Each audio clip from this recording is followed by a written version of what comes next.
ಓಂ ಹ್ರೀಂ ಶ್ರೀಂ ಶ್ರೀ ವಾಸವಿ ಕನ್ಯಕಾದೇವಿ ಪುರಾಣದ ದ್ವಿತೀಯೋಧ್ಯಾಯ. ಈ ಅಧ್ಯಾಯದಲ್ಲಿ ಧರ್ಮನಂದನೋಪಾಖ್ಯಾನವನ್ನು ನೋಡೋಣ. ವೈಶ್ಯವಂಶಕಥೆಯನ್ನು ಶ್ರವಣ ಮಾಡಲು ಆಸಕ್ತರಾಗಿದ್ದ ಶೌನಕಾದಿ ಮಹಾಮುನಿಗಳನ್ನು ನೋಡಿ ಸೂತ ಮಹರ್ಷಿಯು, ಹೇ ವೈಶ್ಯಕುಮಾರರೇ, ಪೂರ್ವದಲ್ಲಿ ಬುದ್ಧಿಕುಶಲನಾದ ಧರ್ಮನಂದನನಿಗೆ ಆದಿಶೇಷನು ಹೇಳಿದ ಪಾವನ ಚರಿತ್ರೆಯನ್ನು ನಾರದರು ನನಗೆ ಏಕಾಂತದಲ್ಲಿ ಹೇಳಿದರು. ಆ ಕಥೆಯನ್ನು ನಾನೀಗ ನಿಮಗೆ ತಿಳಿಸಿಕೊಡುವೆನು, ಸಾವಧಾನದಿಂದ ಕೇಳಿರಿ ಎಂದು ಹೀಗೆ ವಿವರಿಸತೊಡಗಿದರು. ಪರಮ ಪವಿತ್ರವಾದ ಆರ್ಯಾವರ್ತದಲ್ಲಿ ಸುಪ್ರಸಿದ್ಧ ಪಡೆದ ಪ್ರತಿಷ್ಠಾನಗರವೆಂಬ ಒಂದು ಮಹಾನಗರವಿದೆ. ಅಲ್ಲಿ ಚೂಡಾಮಣಿ ಎಂಬ ಹೆಸರಿನ ವೈಶ್ಯೋತ್ತಮನ ನಿವಾಸ ಮಾಡಿಕೊಂಡಿದ್ದ. ಆತನು ಜ್ಞಾನವಂತನೂ ಗುಣವಂತನೂ ಶೀಲವಂತನೂ ಆಗಿದ್ದ. ಆತನು ತನ್ನ ಅನುಪಮವಾದ ಧರ್ಮನಿಷ್ಠೆಯಿಂದ ಧರ್ಮಶ್ರೇಷ್ಠಿ ಎಂಬ ಹೆಸರಿನಾಮದಿಂದ ವಿಖ್ಯಾತನಾಗಿದ್ದ. ಆ ಮಹಾನೀಯನು ಸಮಸ್ತ ಸಂಪದ್ಭರಿತನಾಗಿದ್ದರೂ ಸಂತಾನಹೀನನಾಗಿ ಅತೀವ ಸಂತಾಪ ಹೊಂದಿ ಧರ್ಮಪತ್ನಿ ಸಮೇತನಾಗಿ ಚ್ಯವನ ಮಹರ್ಷಿಯ ಆಶ್ರಮಕ್ಕೆ ಹೋದ. ಮಹರ್ಷಿಯನ್ನು ವಿದ್ಯುಕ್ತ ರೀತಿಯಲ್ಲಿ ಪೂಜಿಸಿ, ಹೇ ಋಷಿ ಸತ್ತಮ, ನನಗೆಷ್ಟು ಭೋಗ ಭಾಗ್ಯಗಳಿದ್ದರೂ ಸಂತಾನಹೀನತೆ ಎಂಬ ಕೊರತೆಯು ಸದಾ ನನ್ನನ್ನು ಪೀಡಿಸುತ್ತಿದೆ. ಅಪುತ್ರಸ್ಯ ಗತಿರ್ನಾಸ್ತಿ ಎಂಬ ಆರ್ಯೋಕ್ತಿಯು ನೆನಪಿಗೆ ಬಂದಾಗಲೆಲ್ಲ ನನ್ನ ಮನಸ್ಸು ಒದ್ದಾಡುತ್ತಿದೆ. ತರುಣೋಪಾಯಕ್ಕಾಗಿ ನಿಮ್ಮ ಚರಣಾರವಿಂದಗಳನ್ನು ಆಶ್ರಯಿಸಿದ್ದೇನೆ. ಪುತ್ರಹೀನನಾದ ನನಗೆ ಸಂತಾನ ಪ್ರಾಪ್ತಿಯಾಗುವ ಉಪಾಯವನ್ನು ದಯಮಾಡಿ ಉಪದೇಶಿಸಿರಿ ಎಂದು ಪ್ರಾರ್ಥಿಸಿದ. ಆ ಚ್ಯವನ ಮಹರ್ಷಿಯು ಧರ್ಮಶ್ರೇಷ್ಠಿಯನ್ನು ನೋಡಿ, ಓ ವೈಶ್ಯಪುಂಗವನೇ, ಭಕ್ತರ ಸಮಸ್ತ ಆಸೆಗಳನ್ನು ಈಡೇರಿಸಬಲ್ಲ ಆದ ಪರಾಶಕ್ತಿಯನ್ನು ಕುರಿತು ನಿಶ್ಚಲ ಚಿತ್ತನಾಗಿ ಸತೀ ಸಮೇತನಾಗಿ ತಪಸ್ಸನ್ನಾಚರಿಸು. ಆ ದೇವಿ ಕೃಪೆಯಿಂದ ತಪ್ಪದೇ ನಿನಗೆ ಪುತ್ರ ಸಂತಾನ ಪ್ರಾಪ್ತಿಯಾಗುತ್ತೆ ಅಂತ ಹೇಳ್ದ. ಆ ವೈಶ್ಯನಿಗೆ ದೇವಿಯ ದಿವ್ಯ ಮಂತ್ರವನ್ನು ಉಪದೇಶಿಸಿದ್ರು. ಉಪದೇಶ ಹೊಂದಿದಂತಹ ಶ್ರೇಷ್ಠ ದಂಪತಿಗಳು ಮಹದಾನಂದಭರಿತರಾಗಿ ನಿರುಪಮಾನಿಷ್ಠ ಗರಿಷ್ಠರಾಗಿ ಅಚಂಚಲ ದೀಕ್ಷೆಯಿಂದ ತಪಸ್ಸನ್ನು ಆಚರಿಸಿದ್ರು. ಅವರ ಅಮೋಘವಾದ ತಪಸ್ಸಿನ ಪ್ರಭಾವದಿಂದ 3 ಲೋಕಗಳು ಕಂಪಿಸಿದವು. ಲೋಕರಕ್ಷಕಿಯಾದ ಪರಮೇಶ್ವರಿ ಕರುಣಿಸಿ ಧರ್ಮಶ್ರೇಷ್ಠಿ ದಂಪತಿಗಳ ಎದುರಿನಲ್ಲಿ ಪ್ರತ್ಯಕ್ಷಳಾದ್ಲು. ಅವರಿಗೆ ಪುತ್ರ ಸಂತಾನದಾಯಕವಾದ ವರವನ್ನು ಸಹ ಪ್ರಸಾದಿಸಿದ್ಲು. ಆ ನಂತರ 1 ಸಂವತ್ಸರ ಕಳೆದ ಕೂಡಲೇ ಧರ್ಮಶ್ರೇಷ್ಠಿಯು ಧರ್ಮಪತ್ನಿಯಾದ ಆರ್ಯಕಳು ತೇಜೋನಿಧಿಯಾದ ಓರ್ವ ಕುಮಾರನಿಗೆ ಜನ್ಮವನ್ನು ಕೊಟ್ಲು. ಆ ಬಾಲಕನು ತನ್ನ ಧರ್ಮ ನಿರತಿಯಿಂದಲೂ ತ್ಯಾಗ ಗರಿಮೆಯಿಂದಲೂ ಜಗದ್ವಿಖ್ಯಾತನಾಗಬಲ್ಲನು ಅಂತ ಜ್ಯೋತಿಷಿಗಳು ಹೇಳಿದ್ರು. ಆ ಶಿಶುವಿಗೆ ಧರ್ಮನಂದನನೆಂದು ಹೆಸರಿಟ್ಟರು. ಧರ್ಮನಂದನನು ಶುಕ್ಲ ಪಕ್ಷದ ಚಂದ್ರನಂತೆ ದಿನ ಅಭಿವೃದ್ಧಿಯನ್ನು ಹೊಂದಿದ. ಆ ಬಾಲಕನಿಗೆ 8ನೇ ವಯಸ್ಸಾದಾಗ ತಂದೆಯಾದ ಧರ್ಮಶ್ರೇಷ್ಠಿ ಉಪನಯನ ಸಂಸ್ಕಾರವನ್ನು ನಡೆಸಿದ. ಆ ಬಳಿಕ ಧರ್ಮಶ್ರೇಷ್ಠಿ ತನ್ನ ಕುಮಾರನನ್ನು ಭಾರ್ಗವ ಚ್ಯವನರ ಗುರುಕುಲಕ್ಕೆ ಕರೆದೊಯ್ದರು. ಆ ಮಹರ್ಷಿಯು ಋತ ಅಧ್ಯಯನ, ಸತ್ಯಭಾಷಣ, ಸತ್ಯಾಚರಣೆ, ಸಂಪತ್ತು, ಬಾಹ್ಯಾಂತರ ಇಂದ್ರಿಯ ನಿಗ್ರಹ ಎಂಬ ಶಮದಮಾದಿ ಷಡ್ಗುಣಗಳನ್ನು ಹೊಂದಿದವನು. ಅರ್ಘ್ಯಾರಾಧನೆ, ಯಜ್ಞಾಚರಣೆ, ಅದಿತಿ ಪೂಜೆ, ದಯೆ, ಕರುಣೆ, ಮೈತ್ರಿ, ನಮ್ರತೆ, ಶ್ರದ್ಧೆ ಮುಂತಾದ ಶುಭ ಗುಣಲಕ್ಷಣಗಳನ್ನು ಶೋಭಿಸುತ್ತಾ ಗೃಹಸ್ಥಾಶ್ರಮ ಧರ್ಮ ನಿರ್ವಹಣೆಯ ದೀಕ್ಷೆಯಲ್ಲಿನ ದಕ್ಷರಾಗಿ ಆದರ್ಶ ಗುಣಗಳಿಂದ ವಿರಾಜಿಸುತ್ತಿದ್ದರು. ಅಲ್ಲಿ ಆ ಋಷಿವರ್ಯರಿಂದ ಧರ್ಮನಂದನನಿಗೆ ವೇದಾರಂಭ ಸಂಸ್ಕಾರವನ್ನು ಮಾಡಿಸಿ ವಿದ್ಯಾಭ್ಯಾಸಕ್ಕಾಗಿ ಆ ಬಾಲಕನನ್ನು ಗುರುಕುಲಕ್ಕೆ ಸೇರಿಸಿದ್ರು. ಅಲ್ಲಿ ಚ್ಯವನರು ಧರ್ಮನಂದನನಿಗೆ ವಿದ್ಯಾರಂಭ ಕಾಲದಲ್ಲಿ ಶಿಷ್ಯನಿಗೆ ಗುರುವು ಬೋಧಿಸಬೇಕಾದ ಹಿತವಾಕ್ಯಗಳನ್ನು, ಆಶ್ರಮ ನಿಯಮಗಳನ್ನು ಮತ್ತು ಬ್ರಹ್ಮಚರ್ಯ ವ್ರತಾಚರಣೆಯನ್ನು ಈ ಎಲ್ಲ ವಿಧಗಳನ್ನು ಚೆನ್ನಾಗಿ ತಿಳಿ ಹೇಳಿ ವಿದ್ಯಾಬೋಧನೆಯನ್ನು ಸಹ ಆರಂಭ ಮಾಡಿದ್ರು. ಧರ್ಮನಂದನನು ಅತ್ಯಂತ ಶ್ರದ್ಧಾ ಭಕ್ತಿಗಳಿಂದ ಗುರು ಸೇವೆಯನ್ನು ಮಾಡ್ತಾ ಅನತಿ ಕಾಲದಲ್ಲಿಯೇ ವೇದಾಂಗಗಳನ್ನು ಅಭ್ಯಸಿಸಿ ಆದರ್ಶ ಶಿಷ್ಯ ಎನಿಸ್ಕೊಂಡ್ರು. ಆಗ ಚ್ಯವನ ಮಹರ್ಷಿಯು ಧರ್ಮನಂದನನೊಡನೆ, ವತ್ಸ, ನಿನಗೆ ಕಲಿಸಬೇಕಾದ ವಿದ್ಯೆಗಳನ್ನೆಲ್ಲ ಕಲಿಸಿದ್ದೀನಿ. ಇನ್ನು ಸ್ವಲ್ಪ ದಿನಗಳಲ್ಲಿ ನೀನು ಸ್ವಗೃಹಕ್ಕೆ ಹೋಗಬಹುದು. ನೀನು ನಿನ್ನ ಜೀವನದಲ್ಲಿ ಪಾಲಿಸಬೇಕಾದ ವಿಧಿಗಳನ್ನು ಕುರಿತು ಕೊನೆಯ ಬೋಧನೆಯಾಗಿ ತಿಳಿಸ್ತಾ ಇದ್ದೇನೆ. ಸಮಾಧಾನ ಚಿತ್ತನಾಗಿ ಆಲಿಸು ಅಂತ ಹೇಳಿದ್ರು. ಕುಮಾರ, ಸದಾ ಸತ್ಯವನ್ನೇ ನುಡಿ, ಧರ್ಮವನ್ನೇ ಆಚರಿಸು, ಹೀಗೆ ಹೇಳ್ತಾ ಹೋಗ್ತಾ ಇದ್ದಾರೆ. ಸ್ವಧ್ಯಾಯನವನ್ನು ನಿರ್ಲಕ್ಷಿಸಬೇಡ. ಆಚಾರ್ಯನಿಗೆ ಪ್ರೀತಿಕರವಾದ ಕಾಣಿಕೆಯನ್ನು ತಂದು ದಕ್ಷಿಣೆಯಾಗಿ ಸಮರ್ಪಿಸು. ಸದ್ಗೃಹಸ್ಥನಾಗಿ ಸತ್ಸಂತಾನವನ್ನು ಹೊಂದಿ ವಂಶೋದ್ಧಾರ ಮಾಡು. ಆತ್ಮರಕ್ಷಣೆಯ ಕುಶಲತೆಯಿಂದ ಎಂದೂ ದೂರ ಆಗಬೇಡ. ಧರ್ಮಯುತವಾದ ನ್ಯಾಯವಾದ ಮಾರ್ಗದಿಂದ ನಿನ್ನ ಸಂಪದ್ಗಳನ್ನು ಅಭಿವೃದ್ಧಿ ಮಾಡಿಸಿಕೊಳ್ಳೋದ್ರಲ್ಲಿ ಅಸಡ್ಡೆ ತೋರಿಸಬೇಡ. ಮತ್ತು ಆ ಸಂಪದಗಳಿಂದ ಲೋಕ ಕಲ್ಯಾಣಕರ ಕಾರ್ಯಗಳನ್ನು ಮಾಡುವುದರಲ್ಲಿ ಅಶ್ರದ್ಧೆ ತೋರಿಸಬೇಡ. ಸ್ವಾಧ್ಯಾಯ, ಪ್ರವಚನ ಈ ಎರಡನ್ನೂ ನಿರ್ಲಕ್ಷ್ಯ ಮಾಡಬೇಡ. ತಾಯಿ, ತಂದೆ, ಆಚಾರ್ಯ, ಅತಿಥಿಗಳನ್ನು ದೈವ ಸ್ವರೂಪರು ಅಂತ ಭಾವಿಸಿ ಸೇವಿಸು. ನಿಂದ್ಯ ಕಾರ್ಯಗಳನ್ನು ಬಿಟ್ಟು ಅನಿಂದ್ಯವಾದ ಕರ್ಮಗಳನ್ನೇ ಆಚರಿಸು. ನಮಗಿಂತ ಶ್ರೇಷ್ಠರಾದವರೆದುರಿಗೆ ಅವರನ್ನು ಆಹ್ವಾನಿಸಿ ಆದರಿಸು. ಪ್ರಿಯನ ಧರ್ಮನಂದನ ಆತ್ಮ ಸಾಕ್ಷಾತ್ಕಾರವನ್ನು ಹೊಂದಿ ದುಃಖಪೂರ್ಣವಾದ ಭವಸಾಗರವನ್ನು ದಾಟುವುದೇ ವೇದಗಳ ಸಾರ. ಆದರೆ ಎಲ್ಲರ ಮನಸ್ಸುಗಳಲ್ಲೂ ಒಳ್ಳೆಯ ಕಾಮನೆಗಳು ಮೊದಲಿನಿಂದಲೇ ಹುಟ್ಟುವುದಿಲ್ಲ. ಆದ್ದರಿಂದ ಧರ್ಮವು ಸತ್ಕರ್ಮಗಳಿಂದ ಸದ್ಭಾವನೆಗಳಿಂದ ಹೇಗೆ ಜೀವಿಸಬೇಕು ವಿಧಿ ನಿಷೇಧ ರೂಪದಲ್ಲಿ ತಿಳಿಸುತ್ತದೆ. ಶ್ರುತಿ ಪ್ರತಿಪಾದವಾದ ವಿಧದಲ್ಲಿ ಜೀವಿಸುವವರ ಹೃದಯಗಳಲ್ಲಿ ನಿತ್ಯಾನಿತ್ಯ ವಿವೇಕ, ವೈರಾಗ್ಯ, ದೈವ ಸಾಕ್ಷಾತ್ಕಾರದ ವಾಂಛ ಕ್ರಮವಾಗಿ ಉಂಟಾಗುತ್ತೆ. ಪ್ರಿಯವಾದ ಸತ್ಯವನ್ನು ಹೇಳು, ಅಪ್ರಿಯವಾದುದನ್ನು ಹೇಳಬೇಡ. ಅಜಾಗರೂಕತೆಯಿಂದ ಅಸತ್ಯವನ್ನಾಡಬೇಡ. ಮಹನೀಯರು ವಿಚಾರ ಮಾಡುತ್ತಿರುವಾಗ ನಿಶ್ಶಬ್ದವಾಗಿ ಕುಳಿತು ಶ್ರದ್ಧೆಯಿಂದ ಆಲಿಸು. ಯಾರಿಗಾದರೂ ದಾನವನ್ನು ಕೊಡುವಾಗ ದೇಶ, ಕಾಲ, ಪಾತ್ರತ್ವಗಳನ್ನು ವಿವೇಚಿಸಿ ಯಥಾಶಕ್ತಿ ಶ್ರದ್ಧೆಯಿಂದ, ವಿನಯದಿಂದ, ಭಯಭಕ್ತಿಗಳಿಂದ, ಹೆಚ್ಚಿನ ಸಂತೋಷದಿಂದ, ಪ್ರೇಮದಿಂದ, ಶುಭಾಕಾಂಕ್ಷಪೂರ್ವಕವಾಗಿ ಆಯಾ ದಾನಗಳನ್ನು ನೀಡಬೇಕು. ಅಶ್ರದ್ಧೆಯಿಂದ ದಾನ ಕೊಡಬಾರದು. ಶಾಸ್ತ್ರವಿಹಿತ ಕರ್ಮಗಳನ್ನು ಕುರಿತಾಗಲಿ ಆಚಾರಗಳನ್ನು ಕುರಿತಾಗಲಿ ನಿನಗೆ ಸಂದೇಹಗಳುಂಟಾದರೆ ಸ್ವತಂತ್ರರು, ದಯಾಧರ್ಮವಂತರು, ಕರ್ಮಕುಶಲರು, ಧೀಮಂತರು ಅವರನ್ನು ಆಶ್ರಯಿಸಿ ನಿನ್ನ ಸಂದೇಹಗಳನ್ನು ನಿವಾರಿಸಿಕೊಂಡು ಕರ್ಮಾಚರಣೆಯನ್ನು ಮಾಡು. ಇನ್ನು ಸಮಾಜದಲ್ಲಿ ದೋಷಿಗಳಾಗಿ ಪರಿಗಣಿಸಲ್ಪಡುವವರೊಡನೆ ಹೇಗೆ ವರ್ತಿಸಬೇಕೋ ತಿಳಿಯದಾದಾಗ ಮೇಲೆ ಹೇಳಿದ ಲಕ್ಷಣಗಳಿಂದ ಕೂಡಿದ ಆ ಅಪ್ರಾಜ್ಞರು ಆ ದೋಷಿಗಳೊಡನೆ ಹೇಗೆ ವರ್ತಿಸುವರೋ ಗಮನಿಸಿ ಅವರನ್ನೇ ನೀನು ಅನುಸರಿಸು. ನಾನೀಗ ಹೇಳಿದ ಈ ವಿಷಯಗಳನ್ನೆಲ್ಲ ದೈವಾಜ್ಞೆ ಎಂದು, ಉಪದೇಶವೆಂದು, ವೇದಸಾರವೆಂದು ಮತ್ತು ಕರ್ತವ್ಯ ಅಂತ ಗ್ರಹಿಸಿ ಆಚರಿಸಿ ಧನ್ಯಜೀವಿಯಾಗು.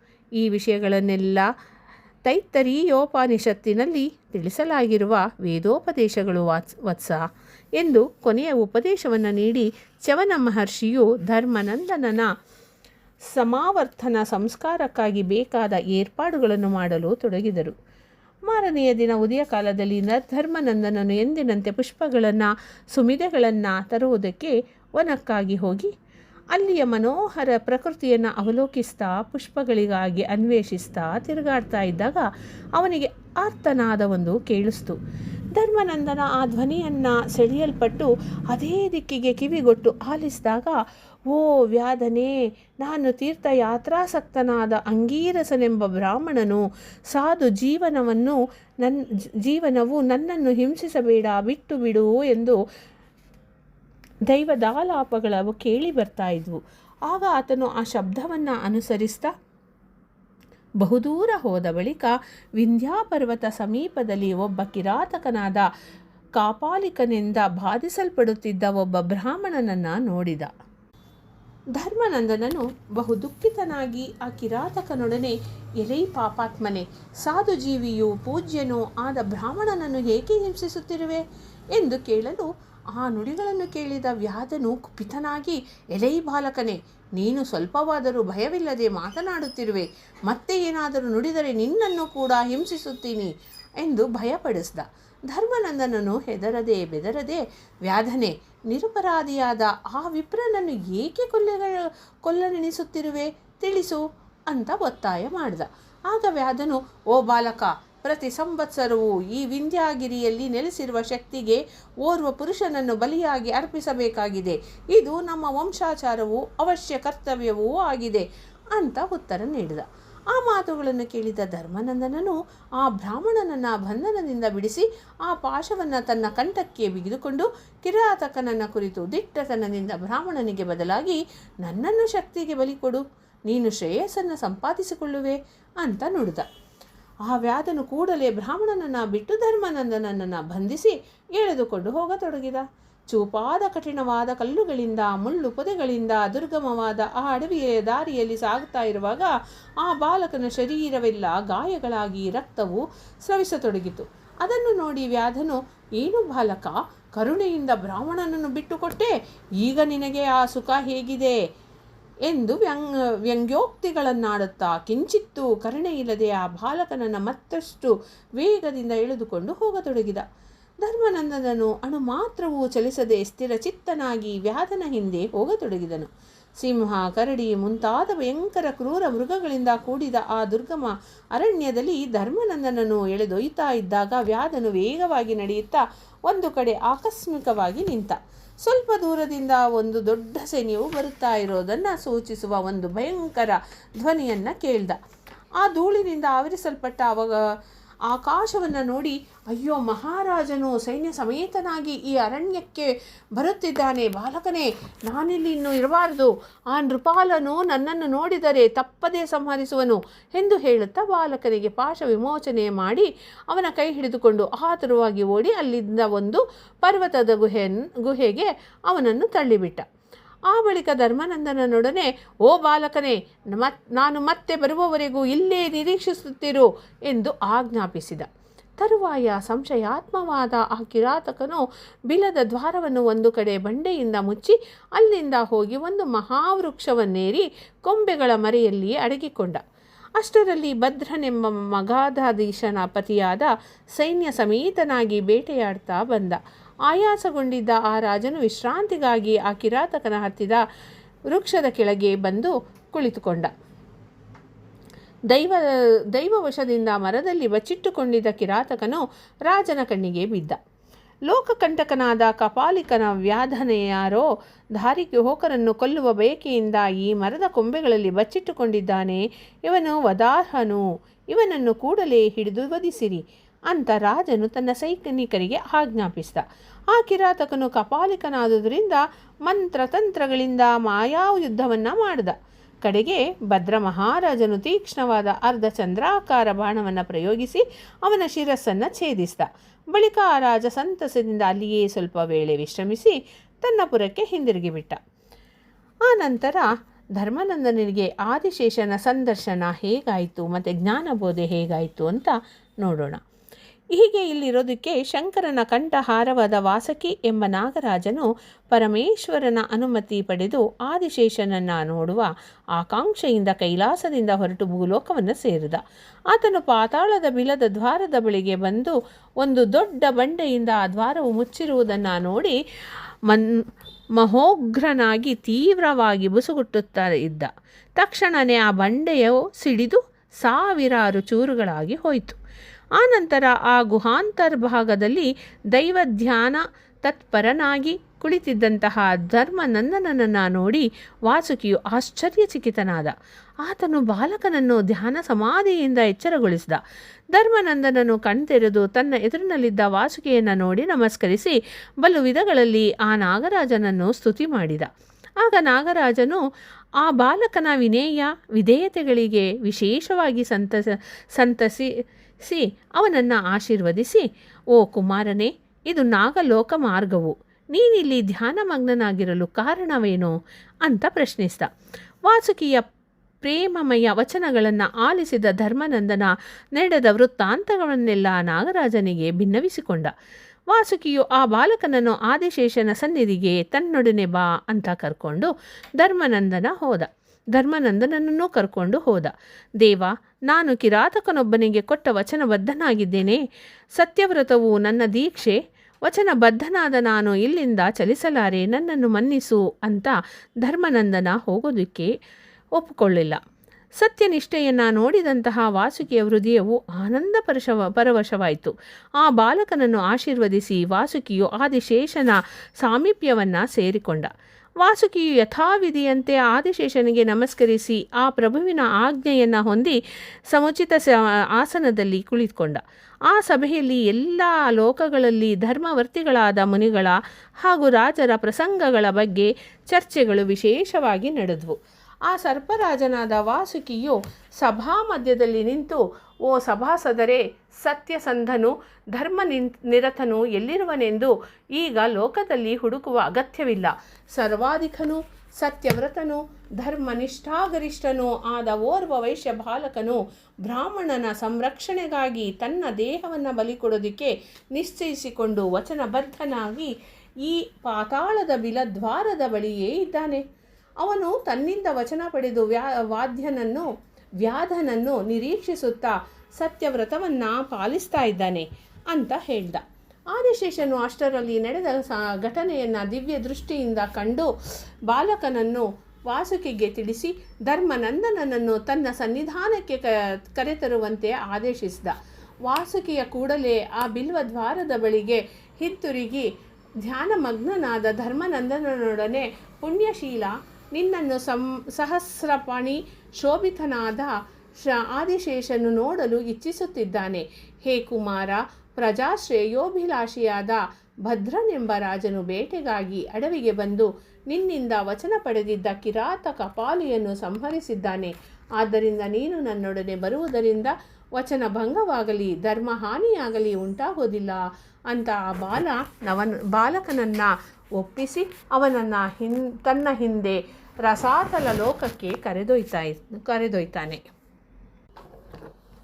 ಆ ಪಾತಾಳದಲ್ಲಿ ಆದಿಶೇಷನ ಸಭೆಯನ್ನು ಪ್ರವೇಶಿಸಿದ ಧರ್ಮನಂದನನು ನಾಗಾದಿನಾಯಕರಿಂದ ಸಂಸ್ತುತನಾಗುತ್ತಿದ್ದ ಸಹಸ್ರಪಣೇಂದ್ರನನ್ನು ನೋಡಿ ಪುಳಕಿತಗೊಂಡು 1000 ಬಗೆಯಲ್ಲಿ ಆದಿಶೇಷನನ್ನು ಸ್ತುತಿ ಮಾಡ್ತಾನೆ. ಆ ಬಾಲಕನ ಸತ್ಯನಿಷ್ಠೆಗೆ ಧರ್ಮನಿಷ್ಠೆಗೆ ಅತೀವ ಸಂತಸಗೊಂಡ ನಾಗರಾಜನು, ನಿನಗಿಷ್ಟವಾದ ವರವನ್ನು ಬೇಡ್ಕೋ ಅಂತ ಅನುಗ್ರಹಿಸ್ತಾನೆ. ಆದಿಶೇಷನ ಅನುಗ್ರಹಕ್ಕೆ ಪಾತ್ರನಾದಂತಹ ಧರ್ಮನಂದನನು ಅಮಿತಾನಂದಭರಿತನಾಗಿ, ಓ ಜಗದೀಶ್ವರ, ನನಗೆ ಕಾಲಾದಿಗಳ ಜ್ಞಾನವನ್ನು, ಸೃಷ್ಟಿ ಕ್ರಮವನ್ನು, ಸೃಷ್ಟಿಗೆ ಮೂಲವಾದ ಪರತತ್ವದ ಜ್ಞಾನವನ್ನು, ಅಷ್ಟೇ ಅಲ್ಲದೆ ನಮ್ಮ ವಂಶೋತ್ಪತ್ತಿಯ ಚರಿತ್ರೆಯನ್ನು ತಿಳಿಸಿ ನನ್ನನ್ನು ಕೃತಾರ್ಥನನ್ನಾಗಿ ಮಾಡು ಅಂತ ಪ್ರಾರ್ಥನೆಯನ್ನು ಮಾಡ್ಕೊಳ್ತಾನೆ. ಆ ಬಾಲಕನ ಜ್ಞಾನ ದಾಹವನ್ನು ನೋಡಿದಂತಹ ಆದಿಶೇಷ ಅವನ ಮೇಲೆ ಕರುಣೆ ತೋರಿ, ಓ ಸುಕುಮಾರ, ಸಮಾಹಿ ಚಿತ್ತನಾಗಿ ಆಲಿಸು ಅಂತ ವಿವರವಾಗಿ ಹೇಳತೊಡಗ್ತಾನೆ. ಯುಗಾದಿ ಕಾಲಗಳ ವಿವರಣೆಯನ್ನು ಈ ರೀತಿಯಾಗಿ ಹೇಳ್ತಾನೆ. ಕೃತಯುಗಕ್ಕೆ 16,28,000 ಸಂವತ್ಸರಗಳು, ತ್ರೇತಾಯುಗಕ್ಕೆ 12,88,000 ಸಂವತ್ಸರಗಳು, ದ್ವಾಪರ ಯುಗಕ್ಕೆ 8,32,000 ಸಂವತ್ಸರಗಳು, ಕಲಿಯುಗಕ್ಕೆ 4,32,000 ಸಂವತ್ಸರಗಳು. ಕಾಲ ಪ್ರಮಾಣಗಳು ಹೀಗೆ ಹೇಳಲ್ಪಡುತ್ತವೆ.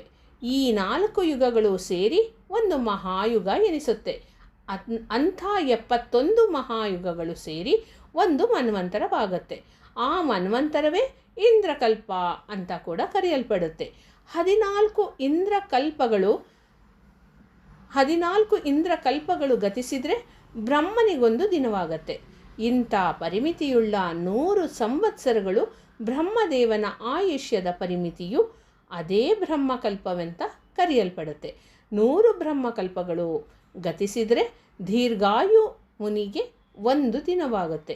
27 ಕೋಟಿ ದೀರ್ಘಾಯು ಮುನೀಂದ್ರರು ಗತಿಸಿದರೆ ರೋಮಶಾಖ್ಯ ಮುನಿಯ 1 ರೋಮವು ಉದುರಿ ಹೋಗುತ್ತೆ. 30 ಕೋಟಿ ರೋಮಶಾಖ್ಯ ಮುನಿಗಳು ಕೊನೆಗೊಂಡರೆ ಅಷ್ಟಾವಕ್ರ ಮುನಿಯ 1 ಮೂಳೆಯು ಜೀರ್ಣವಾಗುತ್ತೆ. 40 ಕೋಟಿ ಅಷ್ಟಾವಕ್ರ ಮುನಿಗಳು ಗತಿಸಿದರೆ ಪಾದದೃಗ್ ಮುನಿಗೆ ಕ್ಷಣಕಾಲವಾಗುವುದು. ಅಂತಹ ಪಾದದೃಕ್ ಮುನಿಗಳು 20 ಆರ್ಬುದಗಳ ಕೋಟಿ ಮಂದಿ ಗತಿಸಿದರೆ ಅನಂತಕಾಲ ಸ್ವರೂಪಿಣಿಯಾದ ಮಹಾಕಾಳಿಗೆ ನಿಮಿಷ ಕಾಲಕ್ಕಿಂತ ಕಡಿಮೆ ಅಂತ ಮಹರ್ಷಿಗಳು ಹೇಳ್ತಾರೆ.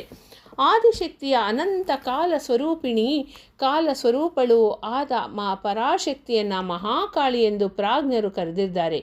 ಸಮಸ್ತವೂ ಕಾಲದಲ್ಲಿಯೇ ಲಯವಾಗಿರೋದ್ರಿಂದ ಮಹಾಕಾಳಿಯನ್ನು ಲಯಕಾರಿಣಿ ಅಂತ ಕರೆದಿದ್ದಾರೆ. ಅನಂತ ಕಾಲದ ಪರಿಮಿತಿಯನ್ನು ಯಾರೂ ಗಣಿಸಲಾರರು. ಅಂತಹ ಕಾಲದ ಮಹಾಕಾಳಿ ಎಂದು ಪ್ರಾಜ್ಞರು ಕರೆದಿದ್ದಾರೆ. ಸಮಸ್ತವು ಕಾಲದಲ್ಲಿಯೇ ಲಯವಾಗೋದರಿಂದ ಮಹಾಕಾಳಿಯನ್ನು ಲಯಕಾರಿಣಿ ಅಂತ ಕರೆದಿದ್ದಾರೆ. ಅನಂತ ಕಾಲದ ಪರಿಮಿತಿಯನ್ನು ಯಾರೂ ಗಣಿಸಲಾರರು. ಅಂತಹ ಕಾಲದ ಅನಂತ ತತ್ವವನ್ನು ಕುರಿತು ಒಂದು ಭಾವನೆಯನ್ನು ಉಂಟು ಮಾಡೋದಕ್ಕೆ ದೀರ್ಘಾಯು, ರೋಮಶಾಕ್ಯ ಮುನಿ, ಅಷ್ಟಾವಕ್ರ ಮುನಿ, ಪಾದದೃಕ್ ಮುನಿ ಮುಂತಾದವರೆಲ್ಲರೂ ಕಲ್ಪಿಸಿ ಅವರು ಆಯು ಪ್ರಮಾಣಗಳನ್ನು ತಮ್ಮ ಮೇಧಾಶಕ್ತಿಯಿಂದ ಊಹಿಸಿ ಮಹರ್ಷಿಗಳು ಹೇಳಿರ್ತಾರೆ. ಇಷ್ಟೇ ಅಲ್ಲದೆ ಇಂತಹ ಊಹಾತೀತವಾದ ಕಾಲದ ಮೊತ್ತವು ಆದಿಶಕ್ತಿಯಾದ ಮಹಾಕಾಳಿಗೆ 1 ನಿಮಿಷ ಕಾಲಕ್ಕಿಂತ ಕಡಿಮೆ ಅಂತ ಹೇಳಿ ಕಾಲವು ಅನಂತ ಅಂತ ನಮ್ಮ ಅರಿವಿಗೆ ತರಲಾಗಿದೆ. ವತ್ಸ ಧರ್ಮನಂದನ, ಅನಂತವಾದ ಕಾಲವೇ ಪರಮಾತ್ಮನ ಸ್ವರೂಪವು. ಕಾಲದ ಮಹತ್ವವು ವರ್ಣನಾತೀತವು. ಕಳೆದು ಹೋದ ಧನವನ್ನು, ಆರೋಗ್ಯವನ್ನು, ವಿದ್ಯೆಯನ್ನು, ರಾಜ್ಯವನ್ನು, ಕಡೆಗೆ ಪ್ರಾಣವನ್ನಾದರೂ ಹಿಂದಿರುಗಿ ಪಡೆಯಬಹುದೇ ಹೊರತು ಕಳೆದು ಹೋದ ಒಂದು ಕ್ಷಣವನ್ನು ಯಾರೂ ಮತ್ತೆ ಸಂಪಾದಿಸಲು ಸಾಧ್ಯ ಇಲ್ಲ. ಗತಿಸಿದ ಕಾಲವನ್ನು ಹಿಂತಿರುಗಿ ತರುವುದು ಅಸಾಧ್ಯ. ಕಾಲವು ಅತ್ಯಂತ ವೇಗವುಳ್ಳದ್ದು. ಕಾಲೋ ಅಶ್ವೋ ವಹತಿ, ಕಾಲವೆಂಬ ಅಶ್ವವು ಓಡಿ ಹೋಗ್ತಾ ಇರುತ್ತೆ ಅಂತ ಅಥರ್ವಣ ವೇದವು ಸಾರಿದೆ. ಕಳೆದು ಹೋಗ್ತಾ ಇರುವಂತಹ ಒಂದೊಂದು ಕ್ಷಣದಲ್ಲಿ ಕುಬೇರ ಸಂಪತ್ತು ಬಚ್ಚಿಟ್ಟುಕೊಂಡಿದೆ ಎಂಬ ಸತ್ಯವನ್ನು ಬಲ್ಲವರು ಬೋಧಿಸಿದ್ದಾರೆ. ಆದರೆ ಸಮಯ ಸಂಪತ್ತುಗಳ ಮಹತ್ವವನ್ನರಿತು ಅದನ್ನು ಸದುಪಯೋಗ ಪಡಿಸಿಕೊಳ್ಳೋನು ಕಾಲಸ್ವರೂಪಿಣಿಯಾದ ಮಹಾಕಾಳಿಯ ಕೃಪೆಗೆ ಪಾತ್ರವಾಗಿ ಜೀವನವನ್ನು ಸಾರ್ಥಕಪಡಿಸಿಕೊಂಡು ಮೋಕ್ಷ ಸಾಮ್ರಾಜ್ಯವನ್ನು ಹೊಂದಬಲ್ಲವನು. ದೈವ ಸ್ವರೂಪವಾದ ಕಾಲವನ್ನು ವ್ಯರ್ಥಪಡಿಸಿಕೊಳ್ಳುವವನು ವ್ಯರ್ಥ ಜೀವಿಯಾಗಿ ನಾಶವಾಗುವನು. ಆ ಆದಿಶಕ್ತಿಯ ತತ್ವವನ್ನು ಕುರಿತು ಒಂದಿಷ್ಟು ಆಲಿಸು. ಸಾ ವೈ ಸರ್ವಸ್ಯ ಜಗತಃ ಅದ್ಯ ಸ್ರಷ್ಟ ಹಿ ರಕ್ಷಿತಾ ಆತಃ ಸರ್ವಗತಾ ಸೂಕ್ಷ್ಮ ಶಕ್ತಿರ್ನಿತ್ಯಾ ಮಹೇಶ್ವರಿ ಆಧಾರ ಜಗತಃ ಸೇವ್ಯಾ ಸಾಕ್ಷಿ ಸರ್ವಸುರಾಧಿಪ ಸಹಿ ಶೇಷಸ್ವ ವಿಶ್ವೇಶಿ ಬಹುಬಾಹುರ್ಬಹುಧರ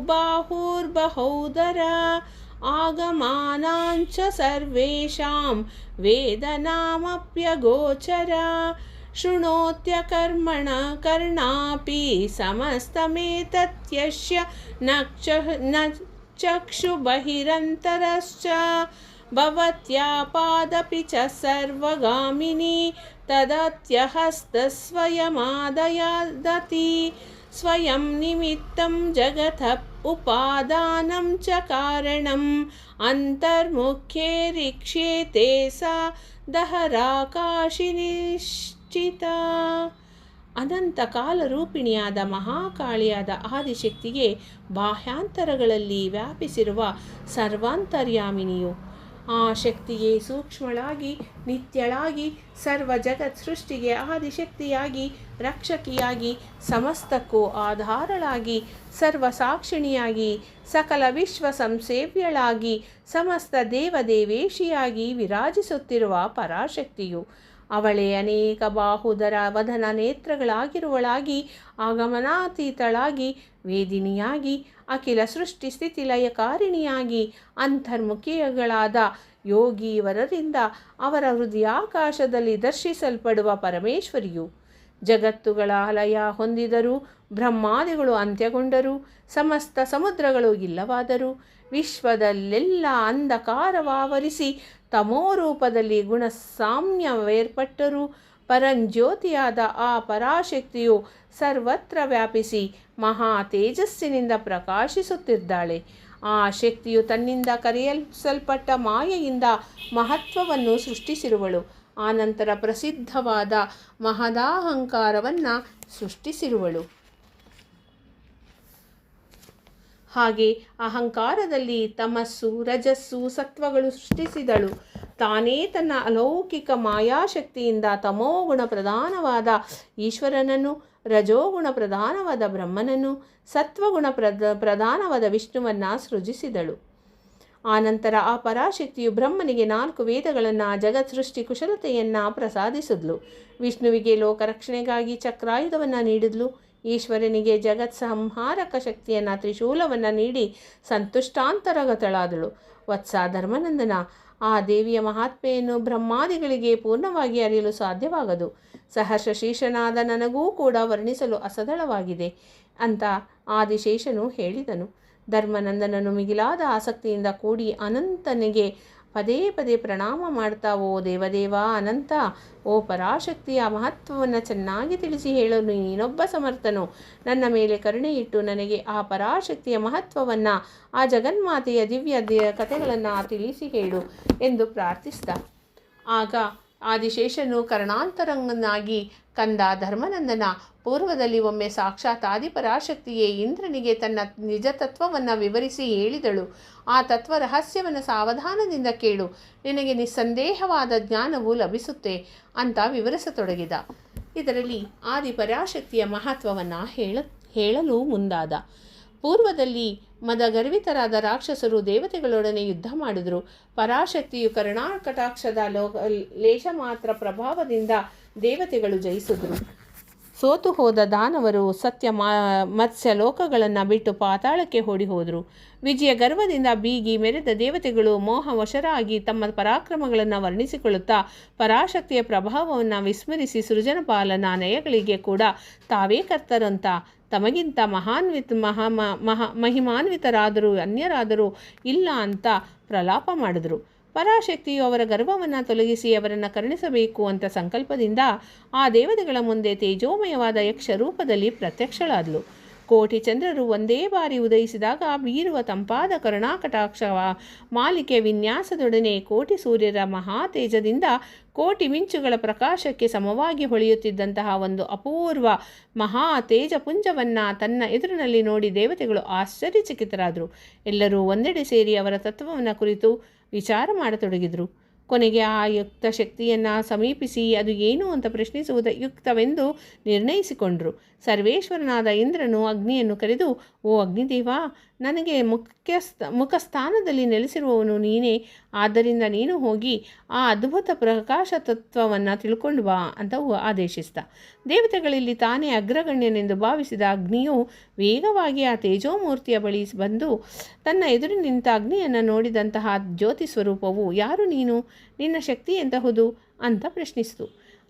ಅದಕ್ಕೆ ಅಗ್ನಿಯು, ನಾನು ಜಾತವೇದನು, ಲೋಕದಲ್ಲಿ ಏನನ್ನಾದರೂ ಸುಟ್ಟು ಭಸ್ಮ ಮಾಡಬಲ್ಲ ಶಕ್ತಿಯುಳ್ಳವನು ಅಂತ ಪ್ರತ್ಯುತ್ತರ ನೀಡಿದ. ಆಗ ಆ ಪರಮ ತೇಜವು ಒಂದು ತೃಣವನ್ನು ಅಗ್ನಿಯ ಮುಂದಿಟ್ಟು, ಲೋಕಗಳನ್ನು ಸುಡಬಲ್ಲ ಶಕ್ತಿಯು ನಿನಗಾಗಿದ್ದುದಾದರೆ ಈ ತೃಣವನ್ನು ಭಸ್ಮ ಮಾಡು ಅಂತ ಕೇಳ್ತು.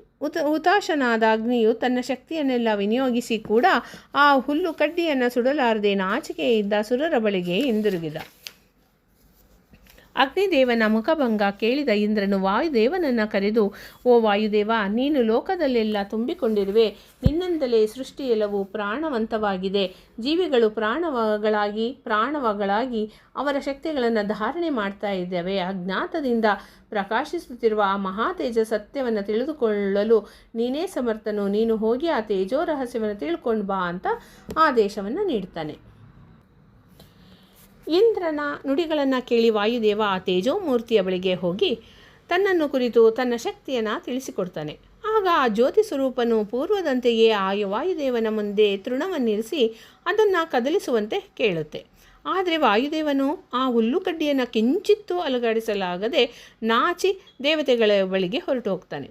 ಮಿಕ್ಕ ದೇವತೆಗಳೆಲ್ಲರೂ ತಮ್ಮ ಮಿಥ್ಯಾಗರ್ವವನ್ನು ತಿಳಿದುಕೊಂಡು ಆ ಯಕ್ಷರೂಪದ ಪ್ರಕಾಶದ ಕಡೆಗೆ ಹೋಗೋದಕ್ಕೆ ಸಾಹಸ ಮಾಡೋದಿಲ್ಲ. ಕೊನೆಗೆ ಇಂದ್ರನೇ ಆ ಯಕ್ಷರೂಪದ ಬಳಿಗೆ ಹೋಗ್ತಾನೆ. ಆದರೆ ಯಕ್ಷರೂಪವು ಅವನಿಗೆ ಕಾಣಿಸೋದಿಲ್ಲ. ಇಂದ್ರನು ತನಗುಂಟಾದ ಪರಾಭವದಿಂದ ಬಲು ಚಿಂತೆಗೊಳಗಾಗ್ತಾನೆ. ನಡೆದ ಅದ್ಭುತ ಕೃತ್ಯವೆಲ್ಲ ಪರಾಶಕ್ತಿಯ ಲೀಲಾವಿಲಾಸವೆಂದು ಕೊನೆಗೆ ಗ್ರಹಿಸಿ ಆ ಜ್ಯೋತಿ ತತ್ವವನ್ನು ಮನಸಾಶರಣು ಬೇಡಿಕೊಳ್ತಾನೆ. ಆಗ ಆಕಾಶದಿಂದ, ಓ ಇಂದ್ರ, ಮಾಯಾಬೀಜವನ್ನು ಜಪಿಸು ಅಂತ ಒಂದು ಅಶರೀರವಾಣಿ ಕೇಳಿಸುತ್ತೆ. ಇಂದ್ರನು ಸುದೀರ್ಘ ಕಾಲ ಮಾಯಾಬೀಜ ಜಪಧ್ಯಾನದಲ್ಲಿ ನಿಮಗ್ನನಾಗ್ತಾನೆ. ಕಡೆಗೆ ಚೈತ್ರ ಮಾಸದಲ್ಲಿ ನವಮಿಯ ತಿಥಿಯ ದಿನ ಆ ಮಹಾ ತೇಜವು ಮತ್ತೆ ಆವಿರ್ಭವಿಸುತ್ತೆ. ಆ ತೇಜೋಮಂಡಲ ಮಧ್ಯದಲ್ಲಿ ನವ ಯೌವನಾವತಿಯಾದ ಈರ್ವ ಕುಮಾರಿಯರು ಇಂದ್ರನನ್ನು ದರ್ಶಿಸ್ತಾನೆ. ಆ ಕನ್ಯೆಯ ಜಪಾಕುಸುಮದಂತಹ ಶರೀರ ಕಾಂತಿಯಿಂದ ಆಗ ತಾನೇ ಉದಯಿಸುತ್ತಿರುವ ಕೋಟಿ ಸೂರ್ಯರ ಪ್ರಕಾಶದಿಂದ ಕೂಡಿ ಬಾಲಚಂದ್ರನು ಶಿರೋಮುಕುಟದಲ್ಲಿ ಆಭೂಷಣವಾಗಿರಲು ಪಾಶ ಅಂಕುಶ ವರದ ಮತ್ತು ಅಭಯ ಮುದ್ರೆಗಳನ್ನು ಆಧರಿಸಿದ ಚತುರ್ಭುಜೆಯೂ ಸರ್ವಾಂಗ ಸುಂದರಿಯೂ ಆಗಿ ಭಕ್ತಜನ ಕಲ್ಪವಲ್ಲಿಯಾಗಿ ಸರ್ವಾಲಂಕೃತ ಭರಿತಳಾಗಿ ತ್ರಿನೇತ್ರೆಯಾಗಿ ಭುವನೇಶ್ವರಿಯಾಗಿ ದರ್ಶನ ನೀಡ್ತಾಳೆ. 3 ಕಣ್ಣುಗಳಿಂದ ಕೂಡದ ತ್ರಿಮಾತೆಯರ ಮಾತೆಯನ್ನು ನೋಡಿ ಇಂದ್ರನು ಸಹಸ್ರ ನೇತ್ರಗಳಿಂದ ಆನಂದಾಶ್ರಗರಿತಾನೆ.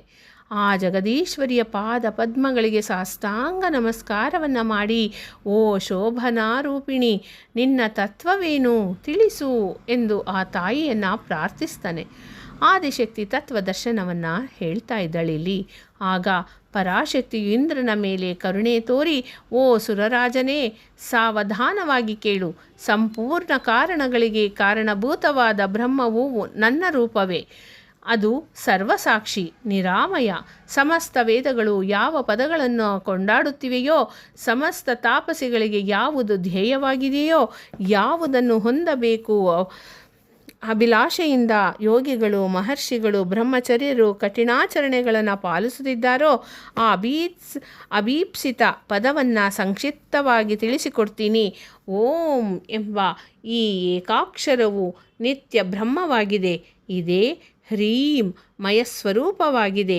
ಮುಖ್ಯವಾಗಿ ಓಂ ಮತ್ತು ಹ್ರೀಂ ನನ್ನ ಮಂತ್ರಕ್ಕೆ ಪ್ರಧಾನ ಬೀಜಗಳಾಗಿವೆ. ನಾನು ಇವುಗಳಿಂದ ಸಂಪೂರ್ಣ ಪ್ರಪಂಚವನ್ನು ನಿರ್ಮಿಸುತ್ತಿದ್ದೇನೆ. ಪರಾಪರ ಪ್ರಕೃತಿ ಎಂಬ ಹೆಸರುಗಳು ನನ್ನಲ್ಲಿ ಕಲ್ಪಿಸಲ್ಪಟ್ಟಿವೆ. ಆ ಮಾಯೆಯೂ ಪರಾಶಕ್ತಿಯೂ ಶಕ್ತಿಮತಿಯಾದ ಪರಮೇಶ್ವರಿಯೂ ನಾನೇ. ಚಂದ್ರನಿಂದ ಬೆಳದಿಂಗಳು ಬೇರಾಗುವಂತೆ ನನ್ನ ಮಾಯೆ ನನ್ನಿಂದ ಬೇರೆಯಾಗದು. ನನ್ನ ಈ ಮಾಯೆಯು ಸಾಮಾನ್ಯವಸ್ಥೆಯುಳ್ಳದುದು. ಕಲ್ಪ ಪ್ರಳಯವು ಜರುಗಿದ ನನ್ನಿಂದ ಸೃಷ್ಟಿಸಲ್ಪಟ್ಟ ಈ ಪ್ರಪಂಚವೆಲ್ಲ ನನ್ನಲ್ಲೇ ಲೀನವಾಗುವುದು. ಮತ್ತು ಜೀವಿಗಳ ಕರ್ಮ ಪಾಕವಶದಿಂದ ಸೃಷ್ಟಿ ಪಡೆಯುತ್ತವೆ. ನನ್ನ ರೂಪಗಳು ಸಗುಣ ನಿರ್ಗುಣಗಳೆರಡು. ಈ ಎರಡೂ ವಿಧ ನಿರ್ಗುಣಗಳು ಮಾಯಾರಹಿತವಾಗಿವೆ. ಸಗುಣವು ಮಾಯಾಸಹಿತವಾಗಿದೆ. ನಾನು ಎಲ್ಲ ಜಗತ್ತುಗಳನ್ನು ಸೃಷ್ಟಿಸಿ ಅವುಗಳಲ್ಲಿ ಪ್ರವೇಶಿಸಿ ಅವರವರ ಕರ್ಮಗಳಿಗೆ ಅನುಗುಣವಾಗಿ ಜೀವಿಗಳನ್ನು ನಿರಂತರ ಪ್ರೇರೇಪಿಸುತ್ತಾ ಇರ್ತೀನಿ. ಬ್ರಹ್ಮ ವಿಷ್ಣು ಮಹೇಶ್ವರರನ್ನು ಸೃಷ್ಟಿ ಸ್ಥಿತಿ ಸಂಹಾರಗಳಿಗೆ ಪ್ರೇರೇಪಿಸುವವನು ನಾನು ನಿಮ್ಮನ್ನು ಸೂತ್ರದ ಗೊಂಬೆಗಳಂತೆ ಆಡಿಸುವ ಆದಿಶಕ್ತಿಯು ಅಂತ ಸರ್ವಾತ್ಮಕಳಾದ ನನ್ನನ್ನು ನೀವು ಗರ್ವದಿಂದ ಮರೆತು ಮೋಹಗ್ರಸ್ತರಾಗಿದ್ದೀರಿ. ನಿಮ್ಮನ್ನು ಅನುಗ್ರಹಿಸುವುದಕ್ಕಾಗಿಯೇ ನನ್ನ ಯಕ್ಷರೂಪ ತೇಜವು ಆವಿರ್ಭವಿಸಿದೆ. ನೀವಿನ್ನು ದೇಹಾಭಿಮಾನ ಗರ್ವಗಳನ್ನು ತ್ಯಜಿಸಿ ನನ್ನಲ್ಲಿ ಶರಣಾಗಿ ಧನ್ಯರಾಗಿ ಎಂದು ಆದಿಪರಾಶಕ್ತಿಯು ಇಂದ್ರನಿಗೆ ನಿಜ ತತ್ವವನ್ನು ಕುರಿತು ತಿಳಿಸಿಕೊಟ್ಟಳು. ಹೀಗೆ ಆದಿಶೇಷನಿಂದ ಧರ್ಮನಂದನನಿಗೆ ಹೇಳಲ್ಪಟ್ಟ ದೇವಿ ತತ್ವದರ್ಶನವನ್ನು ಸೂತಮುನಿಯು ಅಂದು ಶೌನಕಾದಿ ಮಹಾಮುನಿಗಳಿಗೆ ಅರುಹಿದರು. ಆ ಪರಮ ಪವಿತ್ರ ವಿಷಯಗಳನ್ನೇ ನಾನೀಗ ನಿಮಗೆ ವಿವರಿಸುವೆನು ಎಂದು ಸಾಲಂಕಾಯನ ಋಷಿಯು ಮಣಿಗುಪ್ತಾದಿಗಳಿಗೆ ಅರುಹಿಸಿ, ಪ್ರಿಯ ವೈಶ್ಯೋಪುತ್ರರೇ, ನಿಮಗೊಂದು ವಿಶಿಷ್ಟ ವಿಷಯವನ್ನು ತಿಳಿಸುತ್ತಿರುವೆನು. ಯಕ್ಷಗಣಾಧಿಪತಿಯಾದ ಕುಬೇರನ ಅಂಶರೂಪಿಣಿಯಾಗಿ ವಿರಾಜಿಸುತ್ತಾ ಕುಬೇರಾಂಶಜರೆಂದು ಹೆಸರು ಹೊಂದಿ ನಿಮ್ಮ ವಂಶೀಯರು ಆದಿಯಿಂದ ಪರಾಶಕ್ತಿಗೆ ಪ್ರಿಯ ಭಕ್ತರು. ಪರಾಶಕ್ತಿಯು ಇಂದ್ರಾದಿ ದೇವತೆಗಳಿಗೆ ತೇಜೋಮಯವಾದ ಯಕ್ಷ ರೂಪದಲ್ಲಿ ಪ್ರತ್ಯಕ್ಷಳಾದಳೆಂಬ ವಿಷಯವು ದೇವಿ ಭಾಗವತದಲ್ಲಿ ಸುಸ್ಪಷ್ಟವಾಗಿ ತಿಳಿಸಲ್ಪಟ್ಟಿದೆ. ಈ ವೃತ್ತಾಂತವು ಪರಾಶಕ್ತಿಗೂ ನಿಮ್ಮ ವೈಶ್ಯವರ್ಣಕ್ಕೂ ಇರುವ ಅವಿನಾಭಾವ ಸಂಬಂಧವನ್ನು ತಿಳಿಸಿಕೊಡುತ್ತಿದೆಯಲ್ಲವೇ?